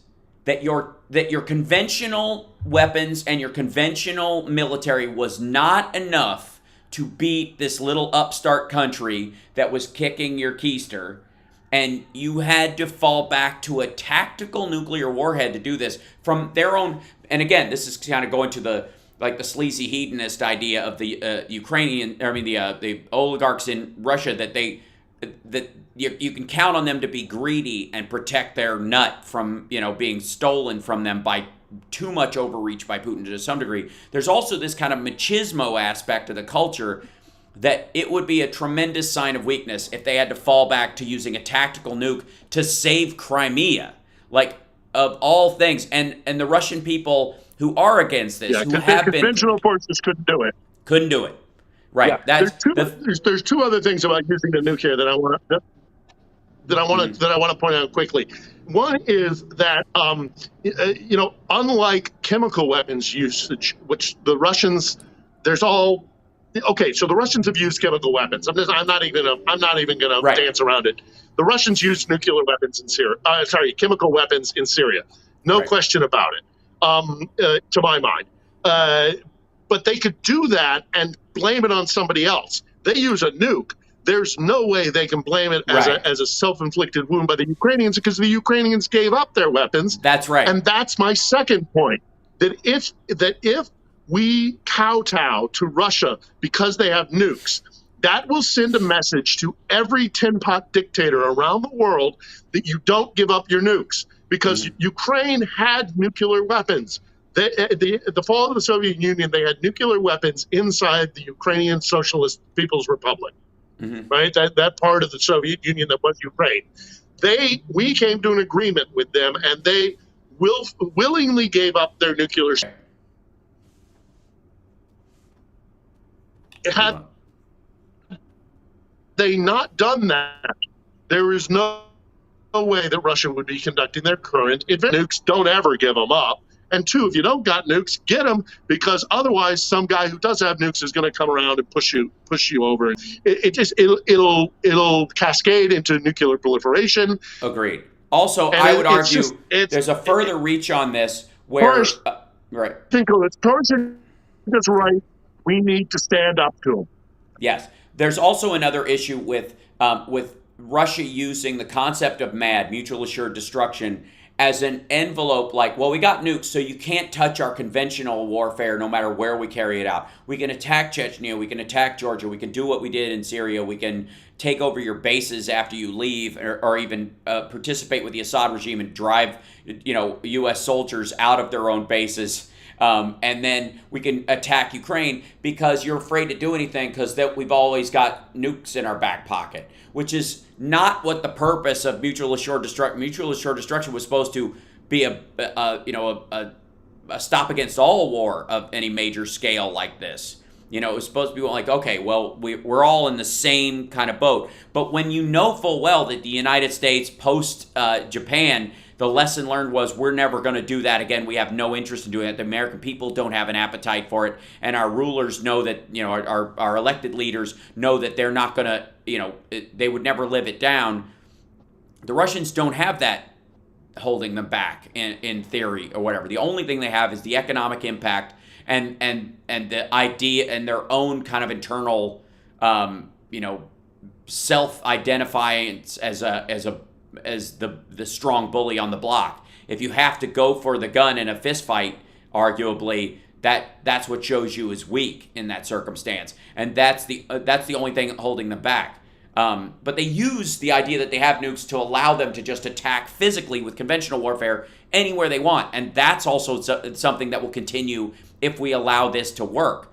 What's going to stop them from going into Lithuania, Latvia, ultimately, obviously, Finland and those kind of things? They just decide after a while, well, it's nukes, and NATO's not going to use nukes against us, and if we can, build up enough conventional stuff and they're close enough, we can start wrecking them. Just destroy them because we have that buffer. We want the land buffer. Do we have any questions, Johnny Million? Because I want to get one in before we get to this primary break. Yeah. Yes, we do. Cool. Go for it. Can you hear me? Yes, we can hear you. Go for it. Yes. Oh, okay. Yes. Yep. I met here in Eastern Washington are Christian evangelical. I'm wondering what the overall belief system or majority is in Ukraine. What's the religious system that's most predominant in Ukraine? One more time, Johnny.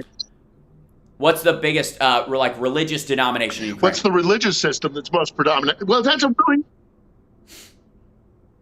Yeah, who asked that? It's Emmett, is it? Well, okay, yeah. Anyhow, thank you for the question. David It's a wonderful Fisher. question. Okay. It gives me the opportunity.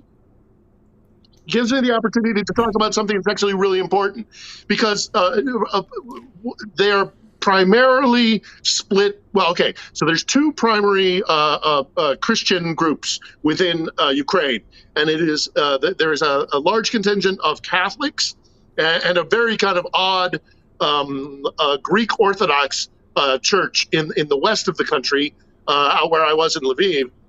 And I say Greek Orthodox is kind of weird because they have Orthodox rites, but they fall under the Vatican. They're part of the Vatican system. If I've got that 100% right, I might be fudging around that a little bit because it's very complicated. But as far as here in the rest of the country, most of the people are Orthodox.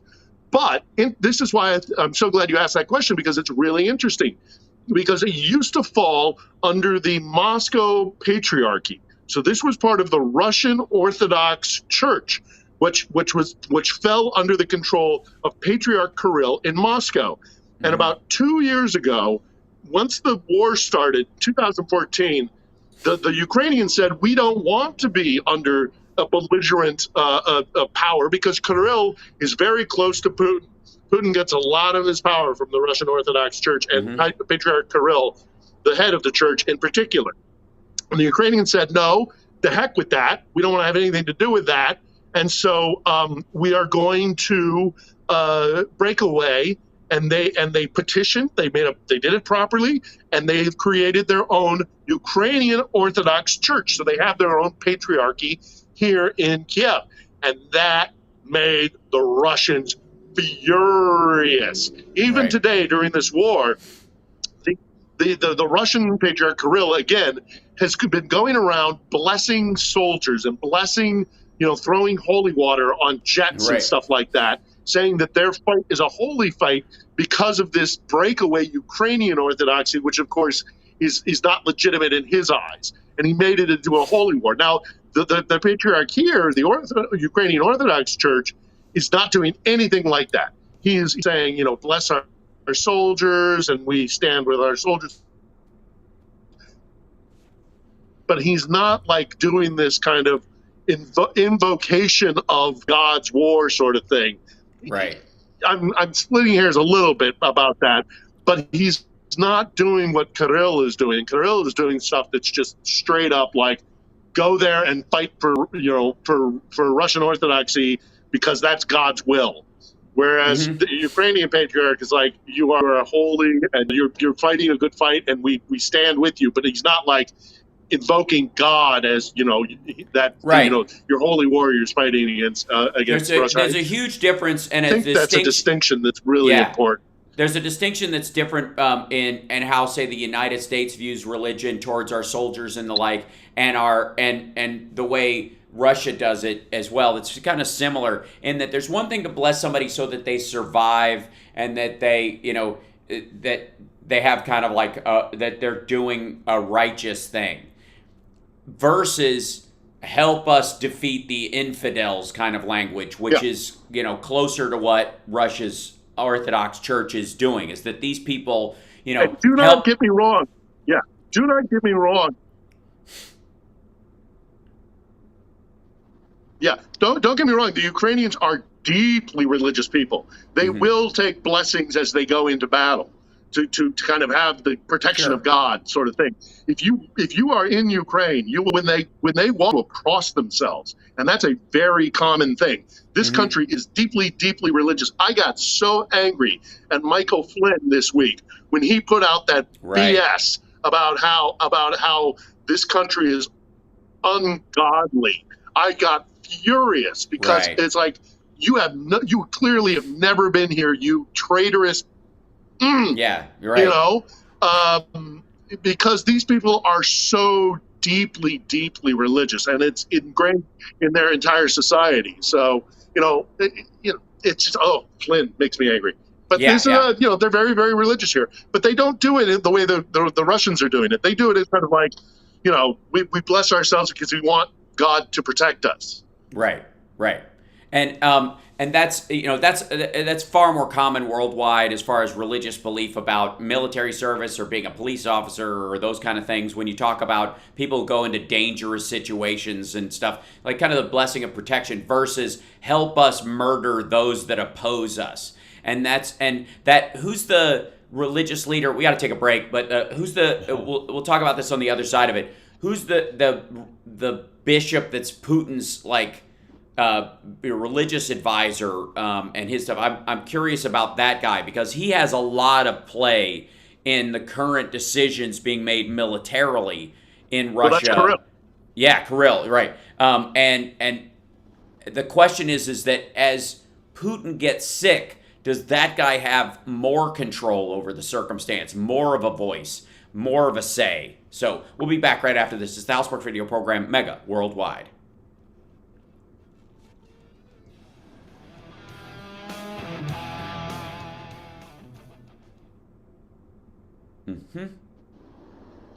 Yeah, for those of you who are with us in the break here, if you want to watch a movie, it's a Russian movie, and I'm amazed that they actually let this get out on the global stage, and it was even actually up for a foreign language Oscar. It's a movie called Leviathan, and it's one of the most vicious indictments of Putin's Russia that I've ever seen. It is so profoundly. It just shows everything that's wrong with Russia, with Putin's Russia, and not to give away a spoiler, but the Russian Orthodox Church is integrated in the whole plot line, and it's there is a deal between the power structure, the oligarchy, and the Russian Orthodox Church, and it's just it's a nasty triumvirate. Yeah, I'm trying to look on where it might. It's from 2014, right? Leviathan. I'm pretty sure it's Kirill that you're thinking of. Yes, I think so too. Leviathan. Yeah, that sounds about right. That sounds about right. 20. Oh my God, it's depressing. It is so depressing, but it's a wonderful movie. It's just so sad though. Right. 'Cause it's just everything that's bad about Russia and the way Putin has established Russia and the power structure there, and how it just grinds people up. Because if you're not corrupt, you can't get out from under. You can't thrive. If you don't have, hold on. Chicago's about to play that. Don't tease me. Oops, hold on. Yeah. I am happy, you are happy. Let us be happy together, whether the weather is cloudy or sunny. I will always be your funny honey bunny. I am lucky, you are lucky. Let us get lucky together, whether the weather is cloudy or breezy. I'll be there to say, hey, come on, let's take it easy. 'Cause isn't it nice to have the friends that you do? And isn't it nice that the sky is so blue? And isn't it nice to say I love you, chugga chugga choo choo, woo woo. I am smiling, you are smiling, let us smile together, whether the weather is cloudy or stormy. I will still be there in the morning, I'll be right by your side. Yay! It kind of, real quick before we get into, that woman gives me joy every week. As you do. There is a story that I want to add, because we normally have a happy ending for real. And it's sort of subtle. It kind of goes along with the nuclear diamond batteries I've been talking about and those kind of things. There was a story that was in the Detroit Free Press this week, and I'm trying to find the whole size article of it. But it's the name of it is How Ford Aims to Change. Okay, well, you do that. I've got a happy ending. I've got a happy ending too. Great. Ford aims to change your truck electric bill and generator, and they're talking about how the Ford F-150. You could plug into your house and run the electricity in your house for 3 days off the thing if you're in an emergency at most normal size houses.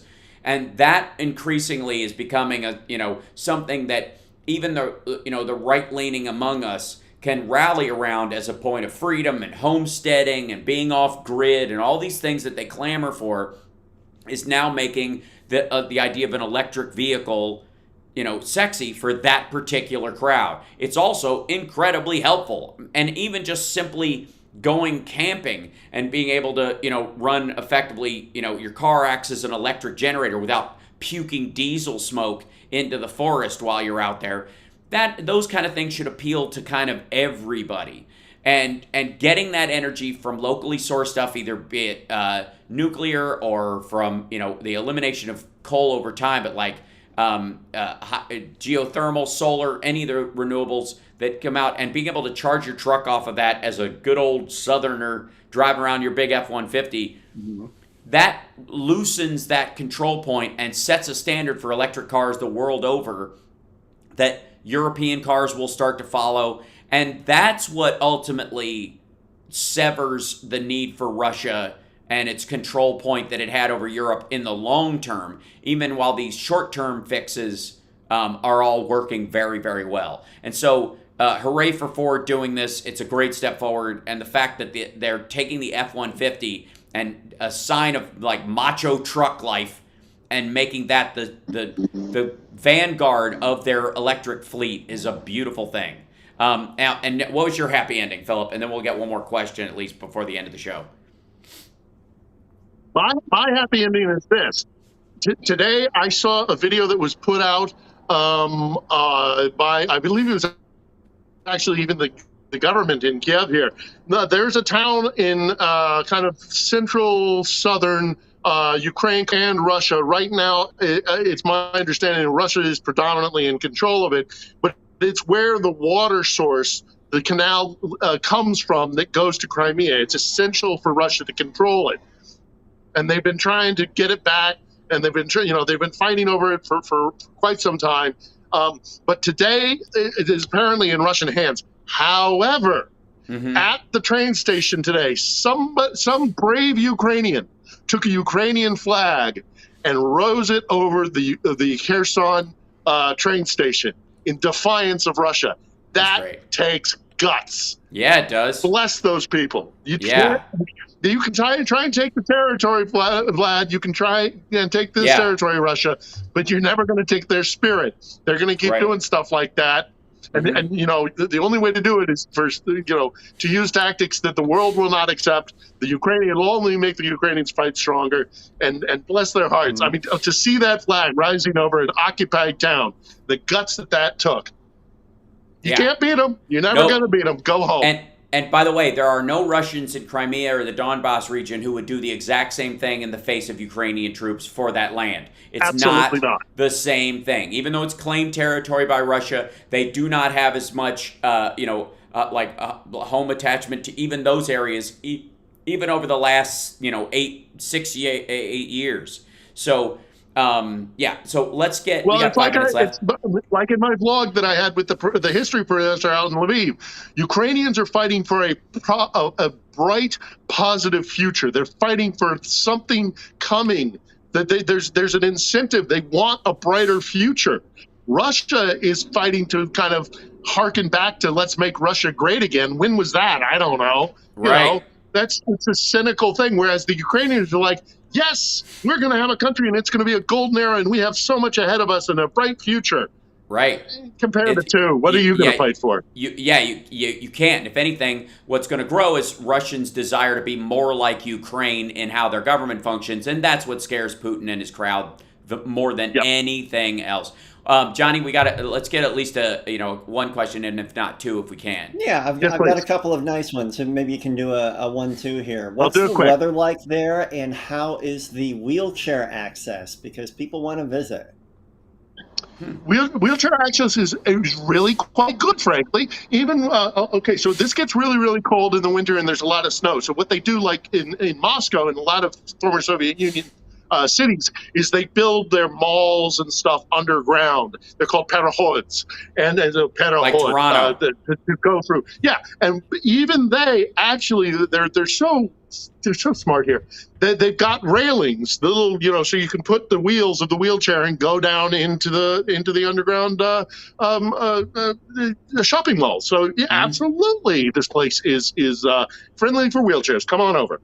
Yeah. Next. Well, I'll squeeze in one more then. Ed's 3D Tech wanted to ask which way the wind blows and its proximity to Russia in regards to nuclear fallout. It's a good question. I mean, look, here's the thing, though. Ukraine is massive. It's huge. And so, I mean, when Chernobyl happened, for example, the only reason why that, the wind blew is because it was right near, very close to the border with Belarus. So that's why there was an international incident. If they were to strike anywhere west of the Dnieper, and again, they would probably use a low yield weapon, so that would not come into play. If they hit in Donbass, the wind, absolutely, depending on the day, but generally, my feeling is that my sense of it is that the wind. Well, I don't know. I mean, that's a really good question. I mean, you know what? I'm going to have to look into it and I'll get back to you. How about that? Right. Yeah. Well, it also there's a different level of fallout from a ballistic missile with a true nuclear warhead and a tactical nuke on it. The damage you're going to see from a tactical nuke, besides maybe a couple of miles in any one direction, genuinely like 1 or 2 miles, is going to be a lot closer to the toxicity created by the constant use of uranium, depleted uranium bullets in an area where the gunfire was so prolonged over the course of 20 years that there are areas in Iraq where it's relatively toxic to be, because those bullets are all in the ground in certain hillsides and areas wherever they entrenched. And it's going to be a little close. To go back briefly to the other question, I mean, the fallout from radiation is a real problem, because there are a lot of people here with physical disabilities, or I don't know what the terminology is nowadays, but physical disabilities because of the radiation that happened for Chernobyl. So I mean, that might also contribute to why this place is so hospitable for like wheelchairs and people who have some physical impurities. Right. Well, we're at the tail end of the show. Come on over. Exactly. Some of you might want to wait until later this year. I'm just saying. I recommend. Not right away, but do come. Yeah. When this is all done and dusted, come on over. And in the meantime, check out my vlogs. I just dropped a good one about my visit, my travel from Lviv to Kiev. I thought it came out pretty well. So go take a look at it. We're out of time, Chicago. Thank you so much. That's the end of the show. We'll take care of yourself and take care of somebody else, and we'll see you guys next week on the House Sparks radio program, Mega Worldwide.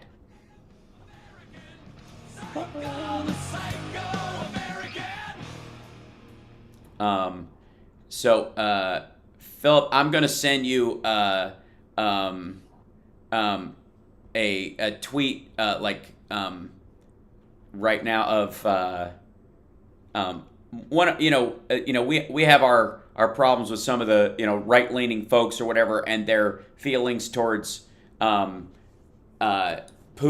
and I just thought you might appreciate this particular one because it's in light of what's going on. It's particularly gross. Looking back, this is from it's a tweet from 2017 of Russian TV showing Alex Jones pledging allegiance to Vladimir Putin and his great minion Trump. Yeah, no, we're off the radio, right? Yes, we're off the radio. Okay, Thanks, Chicago. Yeah. I mean, Jones had Alexander Dugin on his show, and Dugin is just evil and I mean, he spouts the most vile, disgusting ideals. He's the root of like Putin's philosophical idea about the elimination of Ukraine and the permanence of the Russian Federation, all that shit. The most like Nazi-esque aspects of the things that Putin say are like almost direct quotes from. Is inherently decadent, this idea that you can have such a thing as an inalienable right that goes against God's plan, and you have to. There always has to be struggle, and power is its own right, that sort of thing. We're all a bunch of closeted gay, trans-loving oyster eaters. Who think women should have a right to say and we mix races, we we accept people of different sexual orientation. It's all horrible stuff in Dugin's eyes. It's frankly, you know what? I'm actually kind of surprised that the right has not been more kind of divisive than they have been. I mean, Flynn's stuff aside. I mean, my old colleague at CBS, Lara Logan. I'm surprised she hasn't been rearing her now ugly head. She has about this. About which part? I try not to listen to Lara because she just upsets me so much. Yeah, it's a shame. I used to like her stuff, and it was like it. I mean, it turned on a dime. It was so and it was after her attack, right? She was. Well, it was after. No, it was more than anything. It was after she got fired from 60 Minutes because Laura, and I've talked about this in the past, and I'll say it again because she's lost all allegiance because she attacked this country that I love. So, when she got fired from 60 Minutes, Laura's whole reason for living is to be on TV, and she's if she can't be on TV, she doesn't know who she is. Her whole sense of identity is tied to that, and so she's desperate to be relevant. So she'll go as far right as she is allowed to go if it gets her an audience. It's sad. Right. It's sad. But anyhow. Right. Understood. Well, I'm going to let you guys go because I'm approaching exhaustion. So, and I've got two shows tonight. Can I what? Sleep what? Can you sleep before you drive, or do you have another show tonight? No, I have two shows tonight, so I'm not driving anywhere. I'm just at the. I'm a block from the club, so I can conk out and walk over. Up. Yeah, so right. I'm dragging us. Phil, we love you. Pleasure, guys. Johnny, good to see you. Al, stay in touch. We'll see you again. And I'm going to hit Steph up again. I'm on her show on Monday. I'm going to hit her up again about having you on. I would love to. I'm trying to get my audience to grow. So if I can do Steph's show, that would be wonderful. I'll do my best. So take care, and we'll see you later. Okay, All bye. Right. I will. Bye. Thanks much. Bye, everybody. Bye, audience.